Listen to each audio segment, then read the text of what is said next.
¿Cuál es tu huella?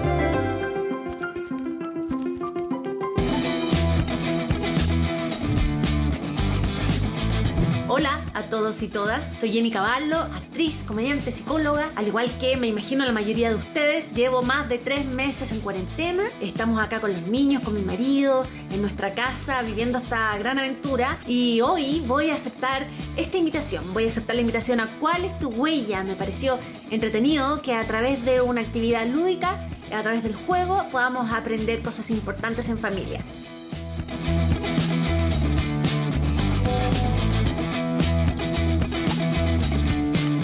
Sí, Carolina, aquí estoy, lista y dispuesta para empezar el desafío.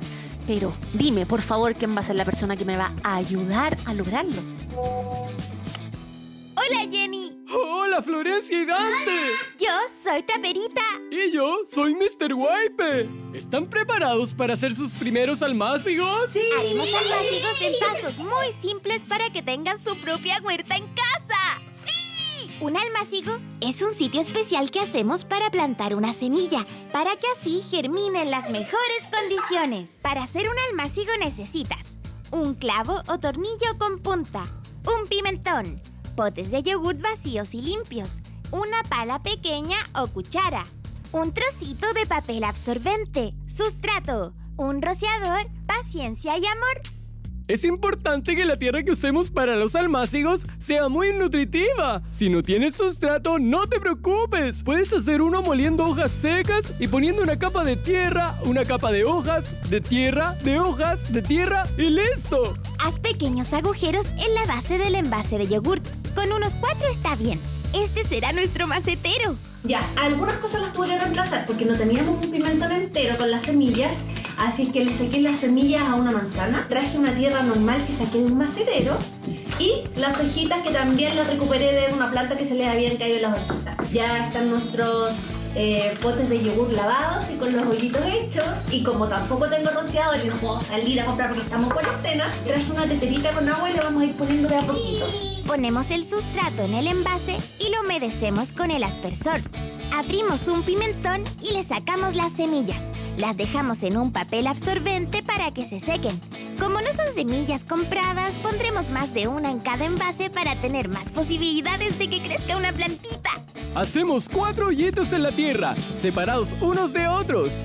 Su profundidad no debe superar 2 veces el tamaño de la semilla. Esta es una regla para cualquier semilla. Las ponemos en la tierra y las cubrimos. Las semillas se demoran más o menos 2 semanas en sacar su primer tallito. Durante ese tiempo hay que cuidarlas del frío. Y están listos nuestros primeros almácigos. Ahora a celebrar. ¡Y a cantar! Porque haciendo almácigos, el mundo vamos a salvar.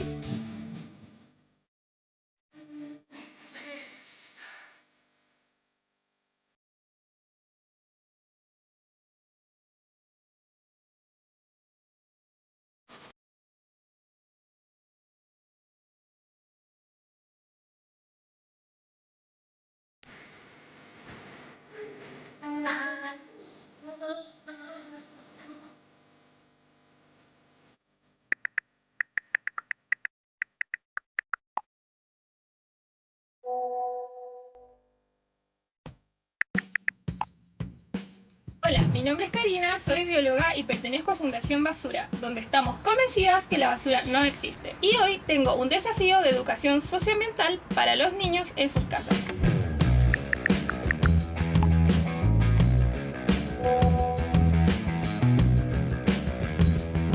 Aquí lo tengo, así es que estoy lista y dispuesta para comenzar mi segundo desafío. Lo primero que quiero contarte es que Basura Cero con Esperanza es una historia ilustrada para niñas y niños. Con este libro nosotros podemos trabajar diferentes estrategias basura cero con los más pequeños en la casa. Esta grulla de Corona Roja es una grulla que viene viajando desde Asia hasta Chile. Este viaje ella lo inicia porque en Japón, donde ella vivía, el humedal había sido contaminado. En este sentido, Esperanza conoce un montón de otras especies nativas que habitan en Chile. El primer desafío que te voy a invitar a hacer es la actividad número 1 y la actividad número 2 del libro Basura Cero con Esperanza. En la primera actividad, la idea es que podamos hacer un reconocimiento de la basura que generamos en la casa junto a nuestros niños. Una vez dibujada esta basura, vamos a pasar a la actividad número 2 para ver qué cosas pudimos haber evitado en nuestra generación de residuos. ¡Listo! ¡Lo logramos! Llegamos a la meta, hicimos nuestros 2 desafíos con los niños. Sacamos los materiales de donde no había, con creatividad, buscando, abriendo los ojitos y viendo cosas donde antes no habíamos visto. Esa es la forma en que ellos aprenden. Me pregunto, ¿habrán otras formas educativas con juego para aumentar la educación medioambiental en los niños? Nosotros llevamos más de 3 años tratando de incorporar un huerto a una escuela que tiene mucho cemento como todas las escuelas del norte de Chile. Aquí se ha traído de todo un poquito porque se manejan las artes, la música y todas las actividades que pueden involucrar los profesores en su ramo. Hola, mi nombre es Paz Domínguez y soy cofundadora de Casa Choyún, espacio que se dedica a la educación medioambiental. Actualmente recibimos a estudiantes de colegios para enseñar educación medioambiental y también trabajamos en conjunto a nuestros vecinos que nos colaboran de distintas maneras.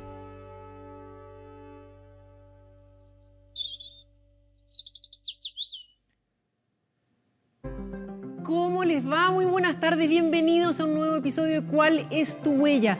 Desde ya, Seca Jenny se pasó por haber aceptado nuestro doble desafío de esta semana, Desafía tu huella, y la invitación, por supuesto, es a que enseñemos a los más pequeños de la casa a estar más conectados con la naturaleza, con estas acciones que pueden ser chiquititas, pero pueden representar tanto para empezar a generar este conocimiento del medio ambiente. Así es que desde ya queremos seguir recibiendo sus iniciativas. ¿Qué están haciendo? Lo típico, plantar tal vez unas semillitas de tomate o de pimiento morrón, incluso unas lentejas y ver qué es lo que pasa. Ellos se sorprenden y les cambia muchísimo el conocimiento, incluso las ganas de comer las verduras. Así que ahí tienen una buena idea. Así que vayan contándonos cómo han podido tratar de implementar el medio ambiente en sus casas durante esta cuarentena. Las pueden compartir con nosotros a través de @cuál es tu huella 24 horas usando el hashtag OGATO, Educación Medioambiental. Y justamente la educación del ambiente también es un tema en el Congreso de nuestro país. En noviembre pasado, senadores de distintas bancadas presentaron un proyecto que incorpora esta asignatura en los niveles parvulario y básico. Bueno, queremos actualizar, conocer cómo sigue esta iniciativa justamente, y para eso nos acompaña a esta hora el senador Juan Ignacio Latorre. Senador, muchas gracias por esta conexión. Buenas tardes. Buenas tardes, muchas gracias a ustedes por la invitación y felicitaciones por el espacio que proveen desde la televisión pública. Vamos con muchísimas ganas tratando de mejorar lo que va quedando de nuestro planeta y hacerlo un poquitito mejor todas las semanas. Senadora, a ver, ¿por qué es parte usted de esta iniciativa? ¿Por qué es importante que en los colegios y en las escuelas haya una asignatura en el nivel parvulario y básico? A ver, y esto también felicitar, reconocer el trabajo, la moción de la senadora Jimena Órdenes, que protagonizó este proyecto de ley, nos invitó a varios otros senadores y senadoras también a firmarlo y a apoyarlo, porque creemos que la educación ambiental es una de las prioridades, o debe ser una de las prioridades en pleno siglo XXI, dado el contexto de emergencia climática y ecológica en el que nos encontramos. Es importante poner de manera explícita estos aprendizajes desde la más tierna infancia, que es la única manera de incorporarlos en el fondo de manera sistemática y no solamente en estos objetivos transversales, que si bien se valora, pero muchas veces se tienden a diluir. Entonces, si no hay un espacio formal protegido en el currículum, lo cual implica todo un acompañamiento también a los profesores, profesoras, capacitación, para justamente en la línea de lo que ustedes mostraban anteriormente. Estas metodologías de enseñanza-aprendizaje no pueden ser solo teóricas, tienen que también ser experienciales, tienen que ser muy vivenciales, conectados con la naturaleza, conectados con el medio natural, con los animales, distintas formas, en el fondo distintos usos, y eso la mejor manera es hacerlo experiencial, y para eso hay que proteger un espacio en el currículum concretamente desde la más tierna infancia, y ojalá que después pueda seguir también en los siguientes niveles escolares en el fondo. A ver, pero senador, claro, lo que pasa es que del dicho al hecho, como dicen, hay un largo trecho, lamentablemente. Entonces, finalmente, ¿Es posible llegar a hacerlo hoy día que vemos a los profesores que están tapados de exigencias y no necesariamente pudiendo cumplirlas todas, por ejemplo en cuarentena? ¿Se necesita que haya una mayor capacitación de los docentes para poder hacer este tipo de asignaturas? ¿Eso va a recargar aún más a ciertos profesores que ya existen o hay que capacitar a algunos totalmente distintos? ¿Y para cuándo podríamos tener una solución de este tipo? A ver, esto requiere ciertamente voluntad política de empujarlo. Una cosa es el proyecto de ley y claramente todo el contexto de la pandemia interrumpe a veces estas discusiones porque en este contexto es muy difícil de implementarlo. Los niños están en sus casas, están conectados telemáticamente y es muy complejo. Pero yo creo que abre una discusión muy de fondo sobre, por ejemplo, cómo se mide la calidad de la educación en nuestro país, el CIMSE. Usted decía, los profesores y los estudiantes están agobiados. Hay mucha evidencia sobre el agobio escolar, entre otras cosas por la presión y los incentivos perversos que genera el CIMSE como prueba estandarizada, que no mide justamente estas capacidades, estas competencias, estos aprendizajes en educación ambiental que son tan relevantes para la sociedad presente y del futuro, en los cuales los niños se van a desarrollar el día de mañana. Entonces, no necesariamente esto implica un mayor gasto, por ejemplo, de recursos, sino que son simples adecuaciones curriculares, son materiales que ya existen, pero que se pueden perfectamente acotar en el currículum. Los profesores y profesoras, sobre todo de los primeros niveles básicos escolares, están muy flexibles y disponibles a incorporar nuevas metodologías. Por lo tanto, esto no es más agobio, yo diría incluso al contrario, esto va como a descomprimir el estrés y el agobio por múltiples tareas, por una educación que le hace poco sentido a los niños y a las niñas, que es poco significativa, que es muy de memoria, de repetir aprendizajes y teoría, digamos, de estudiar, leer, mucho conectado también con las pantallas, con las nuevas tecnologías. Entonces acá hay oportunidades de algo mucho más experiencial, mucho más entretenido también, pero que genera aprendizaje significativo. Ustedes mostraban ejemplos de cómo se pueden hacer cosas a través del reciclaje, todo el tema del plástico, el uso del plástico, la alimentación saludable, los huertos orgánicos, las composteras, por ejemplo, todas esas cosas que se pueden hacer en los colegios y en las casas de manera muy sencilla, sin muchos recursos, digamos. Sí, veíamos recién esas manitos ahí en la tierra y de verdad que da gusto. Estamos viendo en imágenes de apoyo mientras usted nos va respondiendo. Pero justamente por lo mismo, hace 3 años que ya el Ministerio de Educación presentó frente al Consejo Nacional de Educación 2 materias, cambio climático y sustentabilidad, para alumnos de tercero y cuarto medio. ¿Se le ha dado prioridad? Yo no lo veo, por lo menos, tengo hijos de esa edad y no tienen asignaturas del estilo. Absolutamente, yo creo que no se le ha dado la prioridad que requiere. En esos niveles se sigue priorizando en el fondo la preparación para la PSU, en el fondo, ¿no? Con todos los cuestionamientos que ha habido en los últimos años, el conflicto social de acceso a la educación superior a través de esas pruebas, la segregación escolar, las desigualdades sociales. Bueno, ahí hay una amplia discusión, pero yo estoy de acuerdo con usted que debería ser mucho más prioritario. Chile iba a ser sede de la COP25, iba a venir Greta acá. Greta es un muy buen ejemplo mundial de cómo una adolescente cuestiona a las autoridades. Fue a Naciones Unidas a dar un tremendo discurso. Hoy día es citada por los presidentes de la República, por distintos organismos. La CEPAL hoy día acaba de sacar un documento oficial sobre cambio climático donde cita el discurso de Greta, una adolescente escolar que además se autoforma. Ella además crea o lidera un movimiento que es mucho más amplio, global, de estos jóvenes de los Viernes por un Futuro. Acá en Chile tenemos también referentes, acá en la región de Valparaíso tenemos un referente como Sebastián Benfeld, que es vocero, por ejemplo, del acuerdo de que Chile firme el acuerdo de Escazú, y estamos hablando de adolescentes, jóvenes que están muy involucrados, que se han autoformado, no por el colegio, no por los aprendizajes que han tenido la posibilidad de recibir o no en el colegio, sino de manera autónoma, autodidacta, generando grupos a través de las redes sociales. Por lo tanto, acá el nivel escolar se ha ido quedando atrás y debería ponerse más a la vanguardia porque estas son prioridades del siglo XXI. La emergencia climática y ecológica es una prioridad. Así es, senador, usted nos mostraba el ejemplo de Greta, por ejemplo, a nivel internacional y también los voceros que tenemos en nuestro país. Pero la emergencia climática que está viviendo Chile y que hemos visto ha cambiado en estos últimos días con las buenas lluvias que hemos tenido, ¿no es suficiente para que fuera una prioridad absoluta la enseñanza de estas materias? ¿Y cuál cree usted que debería ser el foco que estas deberían tener en el momento en que se concreten?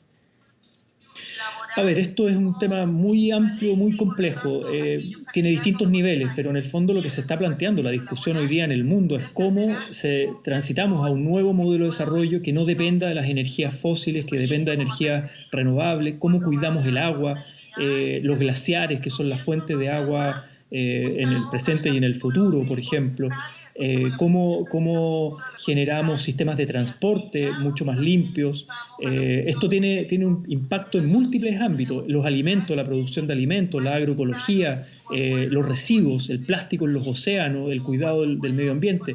Los objetivos de desarrollo sostenible al año 2030, estos son 10 años. 10 años no es nada desde el punto de vista de la educación escolar y el desarrollo de los países. Cómo nos preparamos para aquello, y por otro lado, cómo nos adaptamos al cambio climático, a los desastres que pueden venir por el cambio climático que ya se están viendo en el mundo, cómo mitigamos también los efectos del cambio climático. Entonces, esto tiene una correlación, digamos, con múltiples niveles, en el nivel educativo, desde lo escolar, lo más básico, los niveles medios, superiores, la educación superior, la investigación y obviamente el sistema económico. Entonces, ciertamente esto hay que enseñarlo no como estas materias o estos ramos, por decirlo así, secundarios, periféricos, digamos, sino que esto debería ser algo central de la educación del presente y del futuro, porque de esto se va a tratar la economía, la política, la sociedad, la cultura del futuro. Justamente, senador, por lo mismo es que necesitamos preparar a las generaciones que vienen para que ellos vayan forjando también el camino que van a seguir más adelante en esta materia. Muchísimas gracias, se nos acaba el tiempo. Gracias por haber conectado con nosotros. Buenas tardes. Muchas gracias a ustedes, que estén muy bien. Buenas tardes. Buenas tardes. Senador Latorre conversando con nosotros, pero debemos hacer una brevísima pausa. Ya estamos de vuelta con ustedes, no se vayan a ir.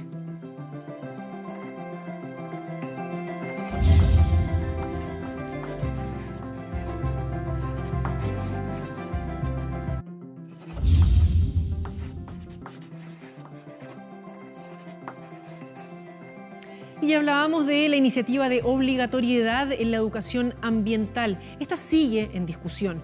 Pero ojo, distintas voces plantean el cómo debe ser llevada a cabo si es que se aprueba. Debe tener un enfoque resiliente o uno de conservación. Son algunas de las cuestiones previas que deben ser resueltas si esta iniciativa prospera. Miren. Que la educación ambiental sea una asignatura obligatoria en los niveles preparatorios es una discusión que aún se resuelve en el Congreso, pero desde luego, la gran mayoría concuerda que la temática medioambiental debe estar presente en el plan formativo de estos estudiantes. La educación ambiental es fundamental, no solo es importante, es precisamente el medio mediante el cual vamos a poder hacer un cambio sustancial en la relación entre la naturaleza y los seres humanos y cómo nosotros nos desenvolvemos y desarrollamos nuestro día a día y nuestra vida con pleno respeto a la naturaleza que nos rodea. Es muy fundamental porque nos permite cambiar el paradigma a través del cual nos relacionamos con el entorno. Podemos ver el entorno como una cuestión que tenemos recursos ilimitados y transicionar a una idea de tenemos y somos parte a partir de nuestras acciones respecto al entorno. Nuestras decisiones influyen en cómo la naturaleza se conserva o no. Hay distintas formas de abordar el cambio climático. Algunos se han llamado a la adaptación de ciertos territorios, otros que tienen que ver con la resiliencia, cómo aguantamos ese cambio climático, otros tienen que ver con las transformaciones que tenemos que hacer para abordar este cambio climático que nos siga aumentando la temperatura, y otro con las conservaciones de ciertos espacios y ciertos entornos. Si bien hay consenso sobre la pertinencia de la temática medioambiental en la formación de niños y niñas, la discrepancia radica en el cómo estos contenidos deben ser abordados.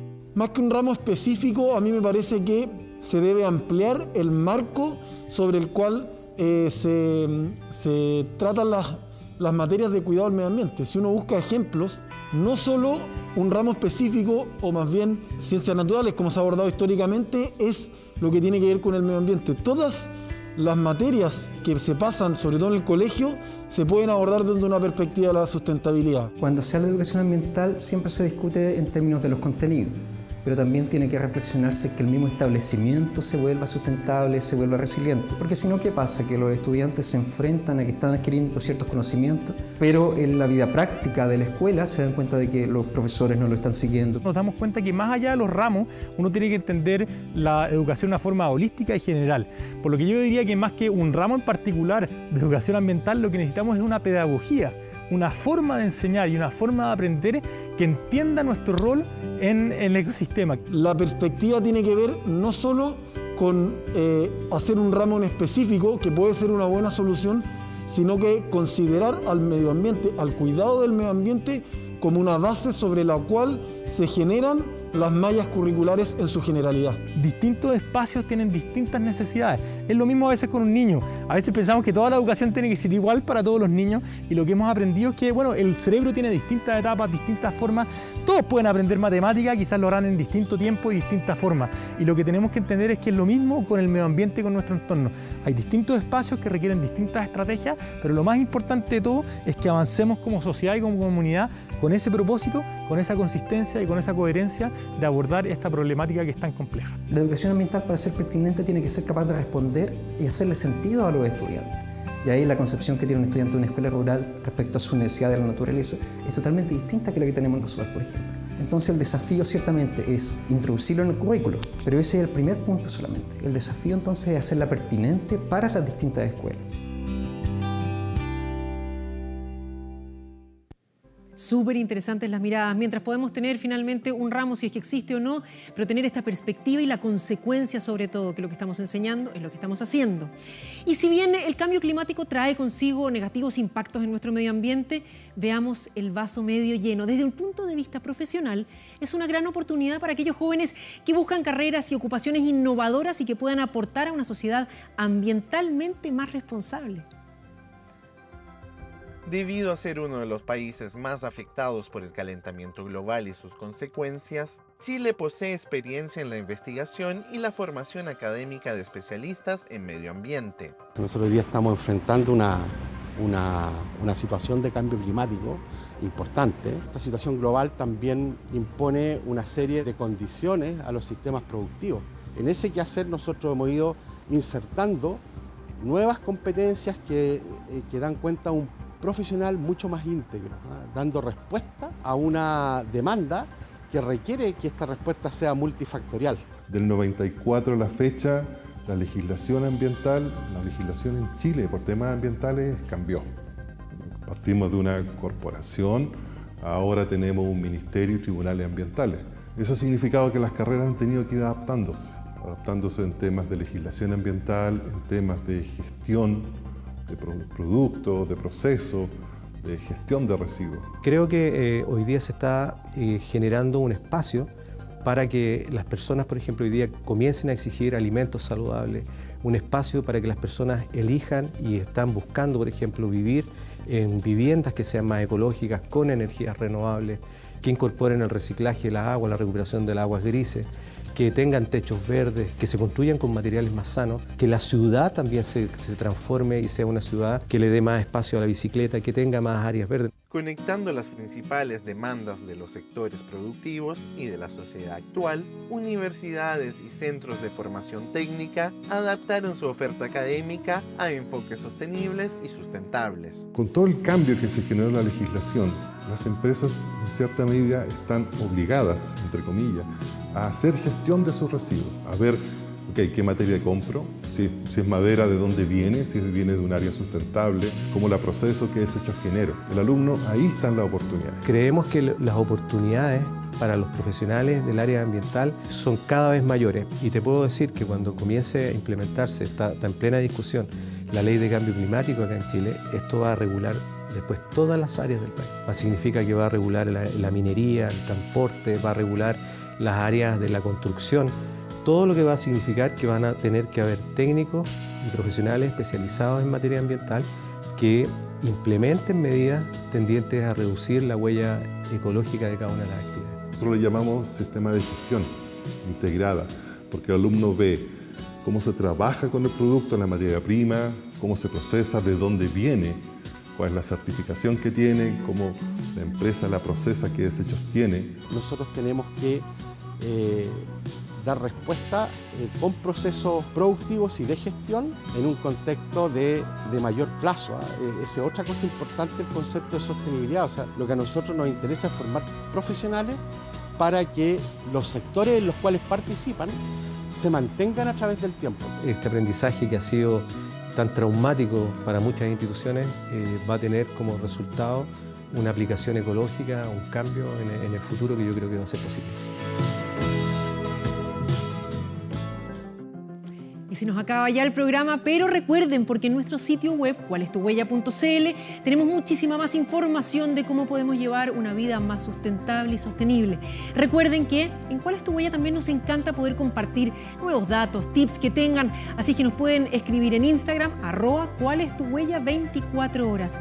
Como siempre, un agrado acompañarlos nuevamente y será hasta la próxima, cuando volvamos a preguntarles, ¿cuál es tu huella? Chao, que estén muy bien.